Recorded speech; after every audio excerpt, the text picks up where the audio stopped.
नमस्कार प्यारे साथियों, एक बार फिर से स्वागत है आपका सरकारी परीक्षा वाले चैनल पर।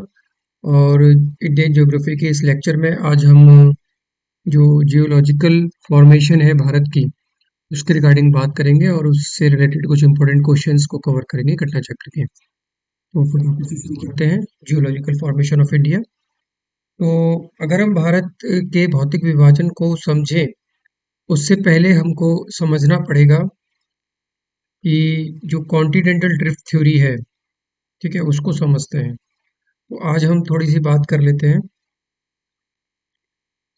जियोलॉजिकल फॉर्मेशन ऑफ इंडिया, कैसे कैसे हमारे अर्थ का निर्माण होता है, फिर भारत। तो इसके लिए एक थ्योरी है बहुत फेमस, जो कि साइंटिस्ट थे वैगनर। उन्होंने कॉन्टिनेंटल ड्रिफ्ट थ्योरी दी थी, महाद्वीपीय विस्थापन का सिद्धांत। तो वो क्या था उसको देख लेते हैं। ये पूछ भी लेते हैं एग्जाम में कि महाद्वीपीय विस्थापन सिद्धांत किसने दिया, तो वैगनर आपको याद रखना है। ठीक है।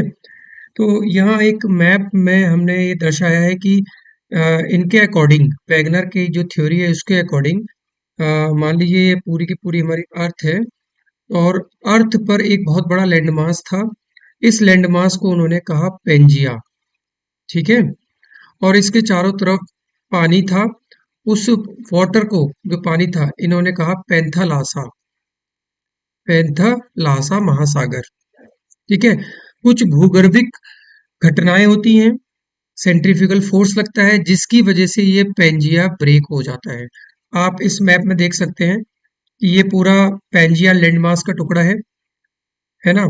और भूगर्भिक घटनाओं की वजह से ये ब्रेक हो जाता है, और जब ब्रेक होता है तो आप देखेंगे ऊपर लोरेशिया और नीचे गोंडवाना लैंड।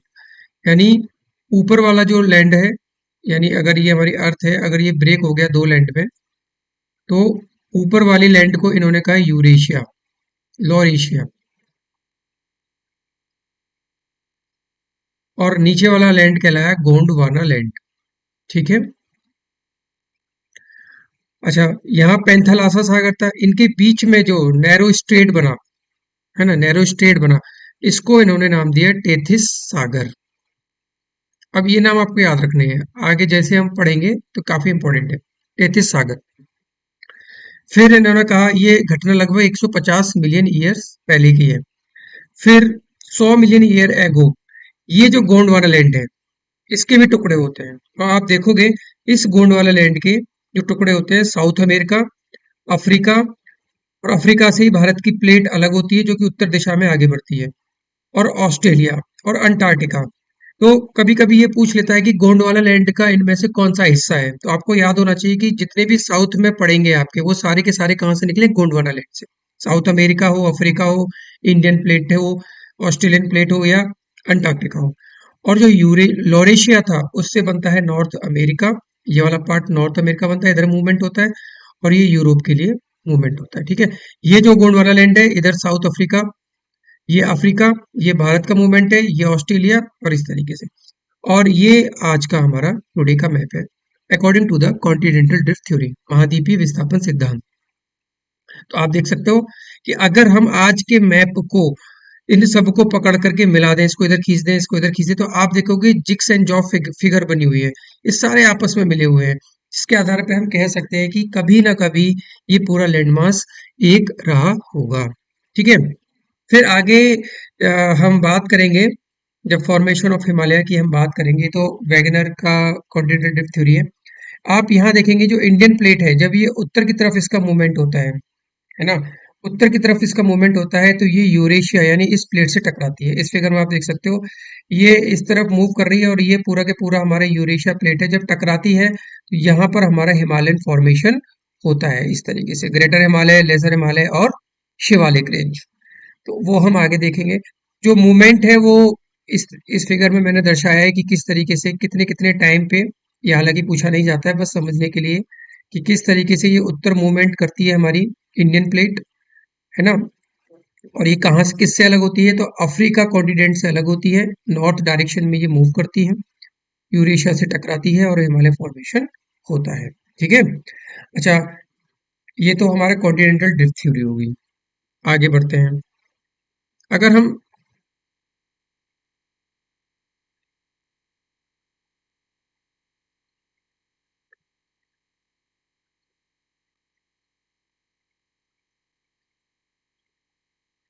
देखिए, एक मैप इसमें ऐड कर लेते हैं अभी फटाफट से, ताकि आप लोगों को समझने में आसानी रहेगी। ये वाला, ओके।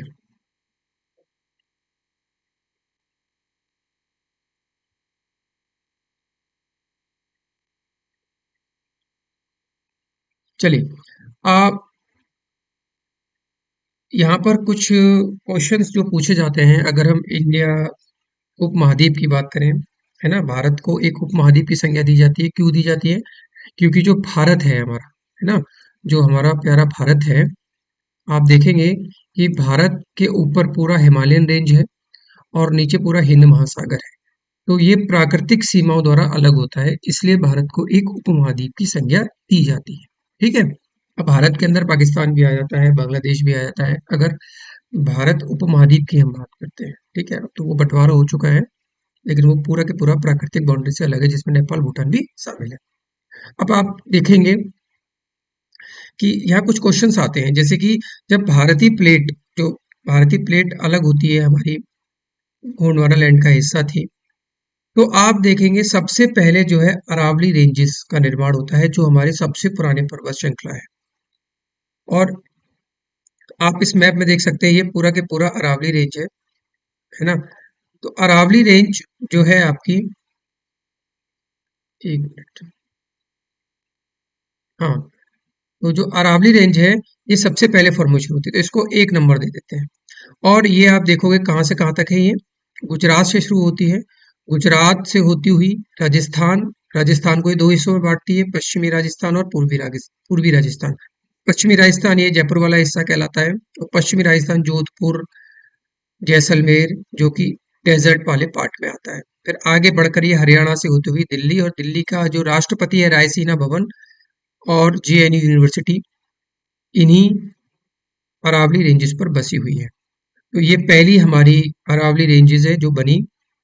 और ये इग्नियस रॉक्स, जब पृथ्वी 600 मिलियन साल पहले, 600 करोड़ साल पहले, जब हमारी जो अर्थ है वो ठंडी हुई, और ठंडी होने के फलस्वरूप जो आकृति बनी भारतीय प्लेट में, भारतीय प्लेट तो बाद में, पहले ये गोंडवाना का ही हिस्सा थी। मतलब ये सारी घटनाएं आपकी प्री कैम्ब्रियन युग में हो रही है, ध्यान रखना, ये पूछा नहीं जाता, बट प्री कैम्ब्रियन युग में आपके अरावली रेंजेस का निर्माण होता है, और इसकी सबसे ऊंची हिल्स गुरु शिखर है।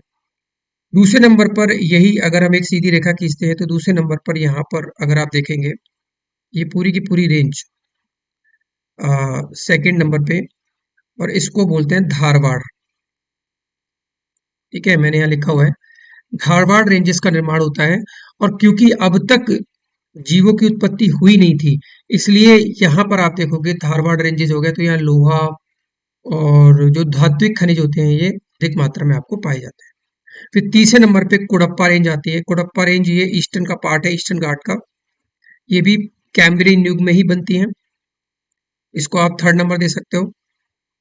और कुडप्पा के साथ ही या थोड़े दिन बाद ही आपका विंध्याचल रेंज का निर्माण शुरू हो जाता है। ठीक है, इसको आप फोर्थ नंबर पर रख सकते हो। विंध्याचल रेंज के बाद, क्योंकि यहाँ तक ये जो पार्ट है आपका विंध्याचल अरावली, ये जो पूरा पार्ट है, अभी भारतीय प्लेट उत्तर दिशा में शिफ्ट नहीं हुई है, और पूरा के पूरा ये कैम्ब्रियन काल की घटना है आपकी। ठीक है, यानी अगर हम बात करें कि ये पूरा हमारा दो टुकड़े हो चुके थे, ये लॉरेशिया, और ये हमारा पार्ट हो गया गोंडवाना लैंड, जी से मैंने रिप्रेजेंट किया। आप देखेंगे कि यहाँ पर है साउथ पोल, और यहाँ पर है नॉर्थ पोल। तो साउथ पोल से अब क्या होता है यहाँ पर गोंडवाना पीरियड में, कि ग्लेशिएशन स्टार्ट हो जाता है, और हिमकरण जिसको बोलते हैं, हिमकरण की वजह से गोंडवाना लैंड पे पूरी एक चादर बिछ जाती है। उस चादर की वजह से बाद में फिर जो गोलाश्म बनते हैं बड़े बड़े, उनकी वजह से गोंडवाना लैंड का फॉर्मेशन होता है। ठीक है, तो गोंडवाना लैंड यहीं पे फॉर्मेशन हो गया गोंडवाना लैंड का। ठीक है, उसके बाद अब यहाँ से जो है भारतीय प्लेट, जो भारतीय प्रायद्वीपीय पठार है, भारत का जो प्रायद्वीपीय पठार है, पहले हम ये समझ लेते हैं कि प्रायद्वीपीय पठार होता क्या है। तो जो प्रायद्वीपीय पठार, पेनिनसुलर प्लेट्यू जिसको बोलते हैं, प्रायद्वीपीय पठार का मतलब होता है कि जैसे भारत की नीचे आप देखोगे कि ट्रायंगल शेप है, इसके इधर अरब सागर है ना, यहाँ अरब सागर है, यहाँ बंगाल की खाड़ी है, यहाँ पे भी वाटर लेवल है आपका, और ये पूरा हिंद महासागर है। तो जो लैंड मास तीनों तरफ से पानी से घिरा होता है, उसको प्रायद्वीपीय पठार कहते हैं। ठीक है। अब इस प्रायद्वीपीय पठार पे जितने भी लैंड मास, जितने भी पर्वतीय पर्वतों का निर्माण हो रहा है, चाहे वो इग्नियस रॉक हो, आई इग्नियस रॉक, आग्नेय चट्टान हो, चाहे वो आपकी सेडिमेंट्री चट्टान हो जिसको अवसादी बोलते हैं। ठीक है। आग्नेय, क्योंकि सबसे पहले तो आग्नेय ही बनेंगी, और चाहे वो आपकी फिर मेटामॉर्फिक रॉक हो जिनको कायांतरिक चट्टान बोलते हैं। देखिए, इन तीनों की साइकिल होती है, ये हम पढ़ेंगे एक अलग लेक्चर में, क्योंकि फिर काफी टिपिकल हो जाएगा समझाना। तो सबसे पहले क्योंकि मैग्मा जब अर्थ पर निकलता है तो वो ठंडा होता है, तो आग्नेय चट्टान बनती है। फिर आग्नेय चट्टानों का आग्नेय चट्टानों का जब जो है हवा से, या आपका हिमानी प्रकरण के थ्रू, या वायु प्रकरण के थ्रू, तो उनका जो निक्षेपण होता है, या उनका जो डिपोजिशन होता है ना, काटाव छटाव जो भी होता है, उसकी वजह से ये अपसारी चट्टानों का निर्माण होता है। और फिर हाई प्रेशर की वजह से, यानी मान लीजिए एक के ऊपर एक, अच्छा, ये अपसारी चट्टान लेयर्स में डेवलप होती है, और इन लेयर्स के बीच में अगर जीव है तो वो जीव जो है कोयला या पेट्रोल में कन्वर्ट हो जाते हैं, इसीलिए अपसारी चट्टानों में कोयला और पेट्रोल मिलता है, आगरी चट्टानों में नहीं पाया जाता है ना।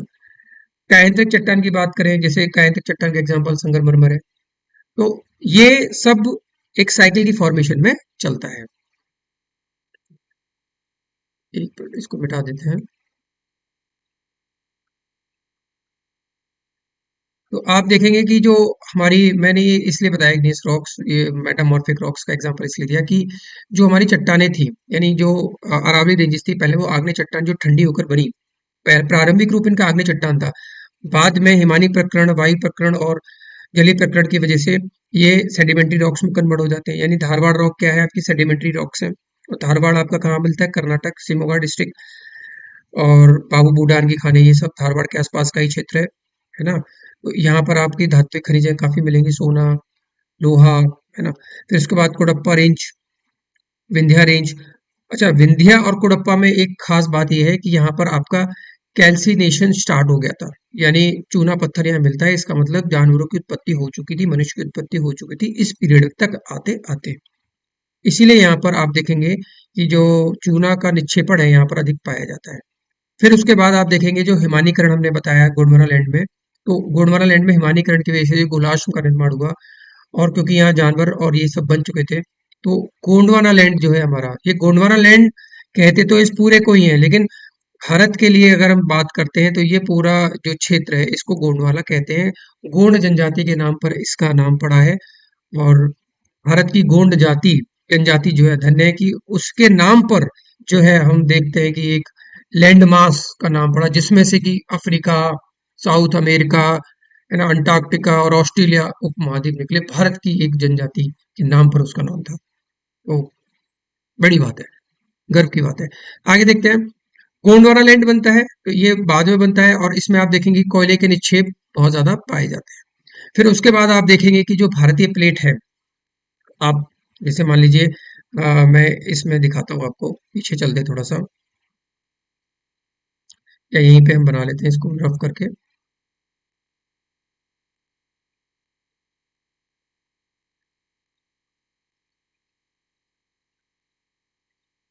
ठीक है, यहाँ समझ लेते हैं थोड़ा सा। अब यहाँ था हमारा लोरेशिया, मान लीजिए ये हमारा लोरेशिया है, और ये हमारा अफ्रीका है। भारतीय प्लेट इस तरीके से, ये इंडियन प्लेट है जो नॉर्थ डायरेक्शन में मूव कर रही है। ठीक है। और यहाँ पर आप देखेंगे इंडियन प्लेट में जब मूवमेंट हो रहा था, तो अरावली, धारवाड़, कोडप्पा, गोंडवाना, ये सारा फॉर्मेशन पहले ही हो चुका है ना।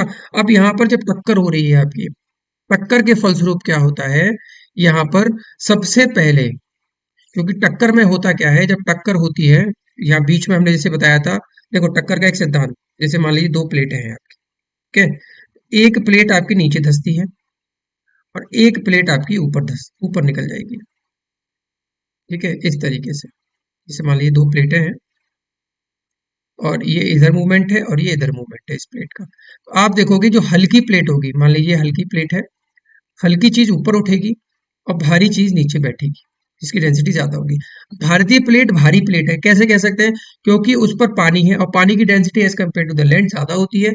हिंद महासागर उस पर सबसे ज्यादा क्वांटिटी में है, तो जो भारतीय उपमहाद्वीप की प्लेट है उसको हम एक जलीय प्लेट, सागरीय प्लेट कहते हैं। मतलब उसकी जो भारीपन है वो ज्यादा है as compare to the Laurasia plate. इसके कंपैरिजन में ये भारी प्लेट थी क्योंकि इस पे वाटर भी था आपका। तो ये प्लेट यहाँ से नीचे धंसती है, जब नीचे धंसती है तो नीचे क्या है आपका? मैग्मा है, अर्थ में जाएगी।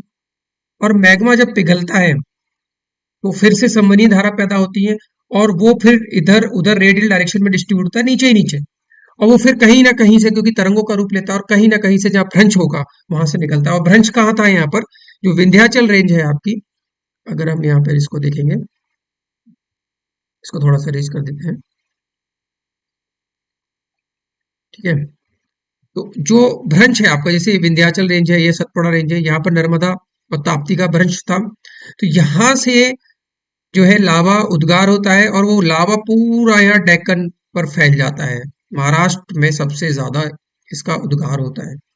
और डेक्कन लावा, इधर डेक्कन लावा यहाँ से निकल रहा है क्योंकि नीचे पिघल रही है अर्थ, जो हमारी प्लेट, नीचे वाली प्लेट जो जब टक्कर हो रही है तो नीचे वाली प्लेट जो पिघल रही है वो यहाँ से निकल रही है लावा के रूप में। ऊपर से जो टेथिस सागर है उसका अवसादीकरण हुआ था, और वो ऊपर से, या आप समझ लीजिए कि जो भारी हल्की प्लेट है वो ऊपर उठ रही है लोरेशिया की, और वहां पर कराकोरम का फॉर्मेशन हो रहा है। कराकोरम, तो दोनों घटनाएं साथ साथ होती हैं। हालांकि कराकोरम जो है वो ट्रांस हिमालय में आता है, और उसको हिमालय उत्पत्ति से पहले माना जाता है। वो हिमालयन का पार्ट नहीं है, वो एक जो टेथिस भूसन्नति है उसकी भी उप भूसन्नति में उसको उस श्रेणी में उसको वर्गीकृत किया जाता है। इसलिए कराकोरम जो ट्रांस हिमालय है उसको हिमालय की श्रेणी में नहीं रखा जाता। उसके बाद आप देखेंगे कि ग्रेटर हिमालय, यानी कराकोरम के जस्ट नीचे ग्रेटर हिमालय का फॉर्मेशन होता है, और फिर लेसर हिमालय का फॉर्मेशन होता है, और फिर शिवालिक। अब इनके फलस्वरूप क्या होता है कि यहाँ पर भूसन्नति, सॉरी, गर्त बन जाता है। और इस गर्त में, क्योंकि यहाँ पर भी पठार है,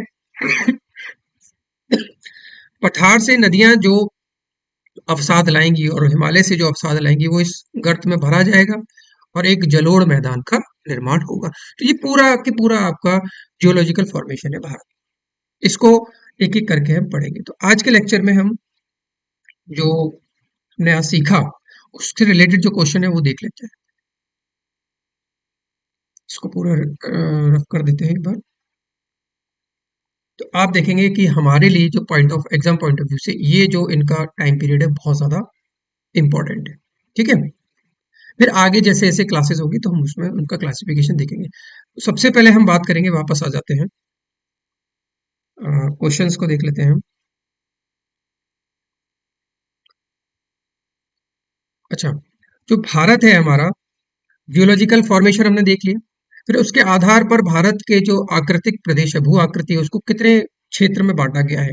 किसी किसी किताब में 4 है, लेकिन अगर हम एनसीईआरटी को फॉलो करते हैं तो एनसीईआरटी में उन्होंने 6 पार्ट में बांटा गया है। तो सबसे पहले ये जो पर्वतीय क्षेत्र है हिमालय का, है ना, तो एक ये हो गया हमारा। दूसरा मरुस्थल हो गया हमारा, तटीय मैदान हो गए हमारे, है ना, अपने आप भी आप सकते हो, तटीय मैदान इधर भी है इधर भी है। और जो आइलैंड्स हैं उसको भी एक पार्ट माना है इन्होंने, और जो मैदान्स है उसको भी एक पार्ट माना है, और पठार है उसको भी एक पार्ट माना। तो 6 पार्ट में इन्होंने इसका डिस्ट्रीब्यूशन किया है। फटाफट से इनके क्वेश्चन देख लेते हैं कि हमने जो आज पढ़ा उससे रिलेटेड क्या हम क्वेश्चन कर पा रहे हैं। चलिए, इससे पहला क्वेश्चन है, भारत से उपबंध पुरा चुंबकीय परमाणु से संकेत मिलते हैं कि भूतकाल में भारतीय स्थल पिंड सरका है। तो हमने देखा है कि स्थलीय पिंड कहाँ सरका था? उत्तर की तरफ गया है। उत्तर पूर्व हो तो उत्तर पूर्वी लगा सकते हैं, है ना, क्योंकि जो डायरेक्शन है आपकी, आप देखोगे जैसे ये एन है, ये ई है, तो इस तरीके से मूवमेंट है। उत्तर है, उत्तर लगा सकते हैं, उत्तर पूर्व, ठीक है। और कहाँ से ये टूटा था? तो गोंडवाना लैंड से। भारतीय उपमहाद्वीप मूलतः एक विशाल भूखंड का भाग था। देखिए आईएएस का क्वेश्चन है। तो भारतीय उपमहाद्वीप, उपमहाद्वीप क्यों कहते हैं? मैंने बताया कि प्राकृतिक सीमाएं इसको और देशों से अलग करती हैं एशिया की, इसलिए इसको उपमहाद्वीप कहते हैं। तो हमने देखा कि उसका गोंडवाना लैंड था, जिससे कि दक्षिणी अमेरिका, अफ्रीका, ये सारे, और अंटार्कटिका और ऑस्ट्रेलिया अलग होते हैं, है ना। उसका फिगर भी हमने देखा था। आईएएस में आया क्वेश्चन है, और गोंड जनजाति के नाम पे इसका नाम पड़ा है। गोंड जनजाति भारत की जनजाति। भारत कितने प्राकृतिक प्रदेशों में विभाजित है? तो एनसीईआरटी के अकॉर्डिंग 6। वैसे इसका जो आरएएस में आया इसने इसका राइट आंसर 4 दिया था, लेकिन हम एनसीईआरटी को फॉलो करेंगे तो 4 भू प्राकृतिक प्रदेशों में बांटा गया है। उत्तराखंड के किस भाग में पाताल तोड़ कुएं पाए जाते हैं? तो पाताल तोड़ कुएं का मतलब होता है, जैसे मान लीजिए आप, अभी हम हिमालय को डिटेल में पढ़ेंगे, तो जैसे ही शिवालिक रीजन होता है हमारा, तो शिवालिक रीजन है, मान लीजिए ये शिवालिक रीजन है हमारा, तो शिवालिक रीजन के बाद आता है भावर। क्या आता है? भावर।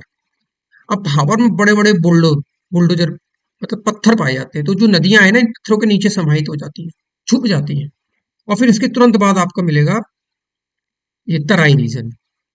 तो तराई में पानी ऊपर निकल के आ जाता है, अचानक से प्रकट हो जाता है। तो ऐसा जो पानी प्रकट हो जाता है उसे पाताल तोड़ नहीं कहते, लेकिन पानी की मात्रा क्योंकि लैंड में ज्यादा है, तो आप जरा सा भी अगर यहाँ खोदते हैं, वहां पानी निकलने लगता है। तो जब आप, जो मनुष्य है वो खोद करके पानी निकाल रहा है, वो भी आसानी से निकल जा रहा है, तो वहां उसको पाताल तोड़ कुआं बोल देते हैं कि भाई थोड़ा सा खोदा पानी निकलने लग गया।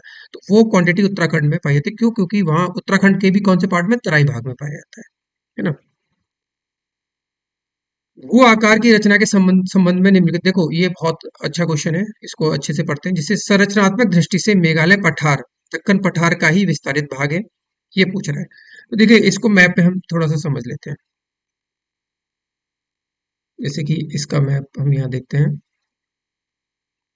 आप देखोगे कि ये जो पठार है हमारा, ये पूरा ग्रेट वाटर डिवाइडिंग रेंज कहलाती है ना। ये आप देखोगे तो इस तरीके से यहाँ भ्रंश है, ये पूरा के पूरा इस तरीके से, ये ग्रेट डिवाइडिंग रेंज कहलाती है। जो भी मानसून का पानी आता है ना, कुछ इधर जाता है, कुछ इधर जाता है, कुछ इधर जाता है, वो प्लेन्स का निर्माण करता है ना। आप देखेंगे यहाँ पर कुछ गैप है, और फिर यहाँ पर जो मेघालय रीजन है, यहाँ पर भी आप पठार को देखेंगे। अब कंफ्यूजन ये हो जाती है कि ये वाला जो हिस्सा है, क्या ये हिमालय का पार्ट है?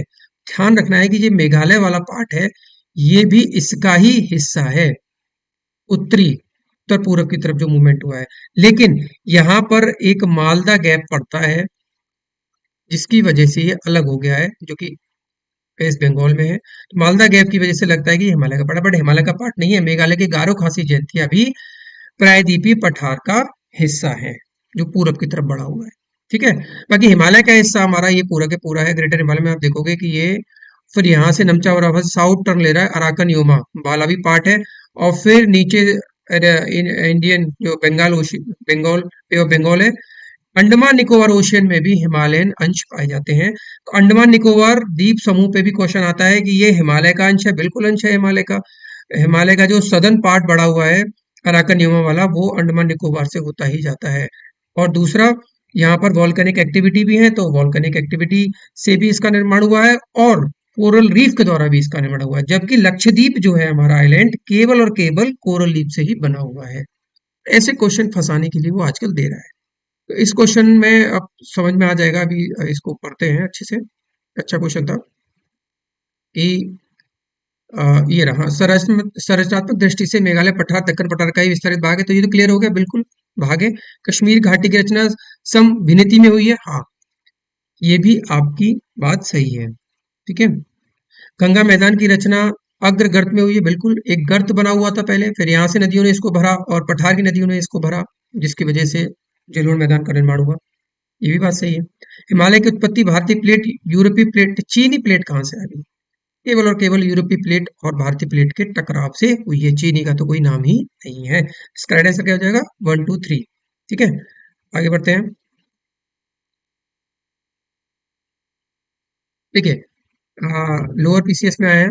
भौम की दृष्टि से प्रायद्वीपीय क्षेत्र भारत का सबसे प्राचीन भाग है, बिल्कुल। और ये तो सबसे पहले बन गया था, टक्कर से पहले ही बन गया था। हमारे अरावली रेंजेस जितने भी है, डेक्कन, ये सब टक्कर से पहले बन गए थे। हिमालय हमारा फोल्डेड माउंटेन है, जो कि अभी लेटेस्ट बना है। हिमालय विश्व में सबसे नवीन, बिल्कुल सबसे नवीन पर्वत श्रृंखला है। भारत के पश्चिमी समुद्र तट का निर्माण नदियों की जमाव क्रिया द्वारा हुआ, ये बिल्कुल गलत है। जो पश्चिमी समुद्र तट है, अब देखो इसको समझ लेते हैं, पहले ये मैप पे चलते हैं। मैं मैप के थ्रू इसको समझा देता हूँ कि पश्चिमी तट जो है हमारा,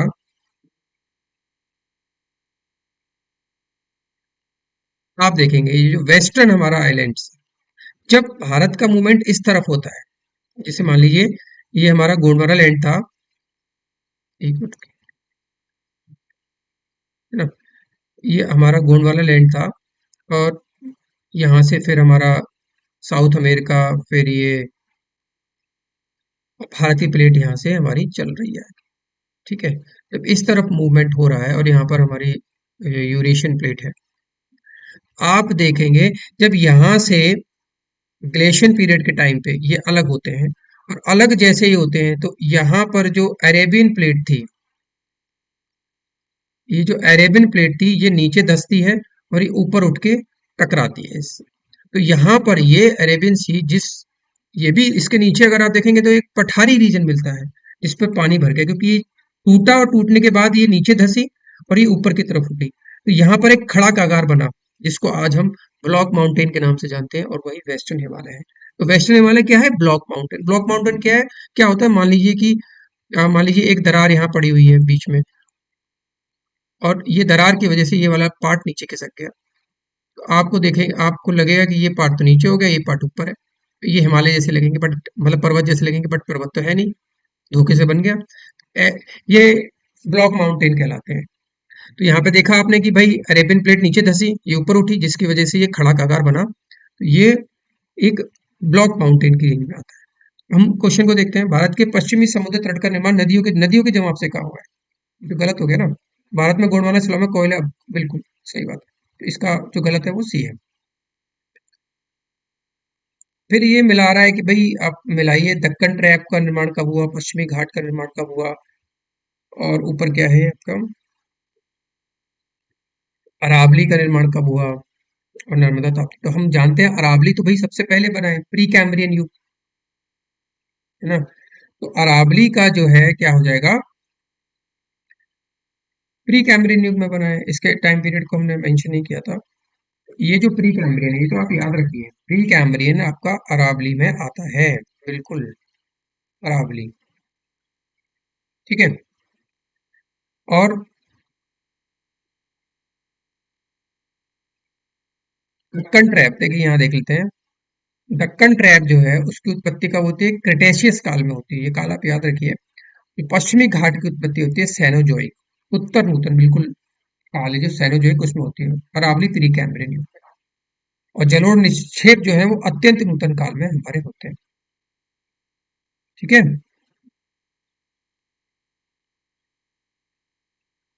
केरल का कुट्टानाड क्यों प्रसिद्ध है?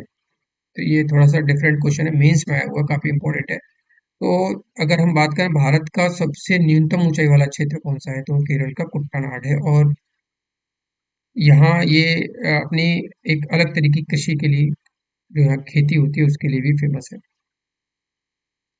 धान होते हैं यहाँ पर। कह रहे हैं निम्नलिखित में से कौन सा मरुस्थल है? तो सिंधु क्षेत्र, ये मरुस्थल में ही आता है। धारवाड़ भूस्तरीय रचना वाला नहीं है। कौन सा नहीं है धारवाड़ भूस्तरीय वाला? तो बीपीएससी का क्वेश्चन बिहार में पूछा गया है। तो रोहतास धारवाड़ भूस्तरीय वाला नहीं है। अगर आप बिहार की संरचना को देखें तो कुछ इस तरीके का है। बिहार में गंगा नदी दो पार्ट में इसको डिवाइड करती है, ऊपर वाला नॉर्थ कहलाता है, नीचे वाला साउथ। फिर यहाँ पर भी एक नदी है सोन नदी, जो गंगा में मिल जाती है। तो सोन नदी के इधर वाला जो पार्ट है ये विंध्यन रेंज के अंतर्गत आता है, जिसमें रोहतास जिसमें क्या आता है, हाँ, रोहतास आता है, कैमूर आता है ना।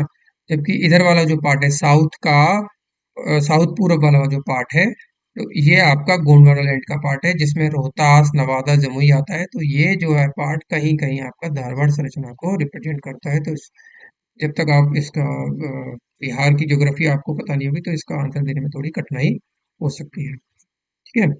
नेक्स्ट है आपका, निम्नलिखित में से कौन सी चट्टान भारत में नवीनतम है? तो आप देखेंगे सबसे पहले आपको आ, आपकी कौन सी बनेगी? सबसे पहले अरावली बनेगी, अभी हमने पढ़ा था।